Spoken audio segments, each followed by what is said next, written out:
I mean, obviously, the geopolitical issues has spurred this on to some degree. I think there's no doubt about that. 2-3 years ago, you couldn't get people to say those three letters and be smiling.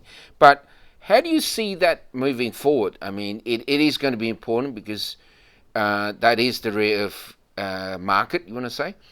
So how do you see that market going forward now that you are, almost knee deep in it? Yeah, look, the geopolitical scene the conflict between China and the US is well versed. And the battle for critical minerals and the getting being independent of the minerals that China controls, like tungsten we've spoken about before.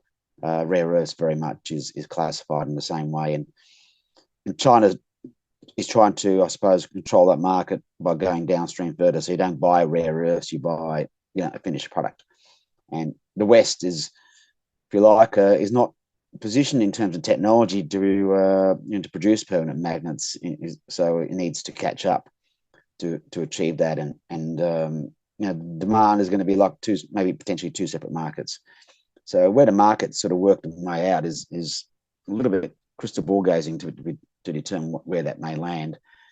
And the question is, I suppose, whether these rare earths, what is the flood of these supply coming in? Who out of all these explorers or hopefuls are going to be able to produce something which is, at a price. Today's price might be fine, but can it produce it at tomorrow's price? And that's what I like about our reward prospect, where you've got tin sitting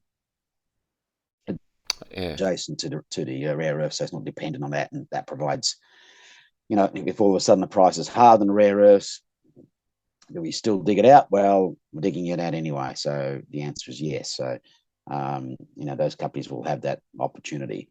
Do we do these massive hundreds of millions of tons going 800 ppm? Will that be economic if the prices are hard? That's the question. And the question is, what these plants and how much they cost to build, um, you know, needs to be determined. So there's a bit of a race to get there, and not everyone's going to obviously get past the finishing line. So you've got to have a point in the difference, either high grade or it's a co-product, byproduct scenario. I think that's pretty important.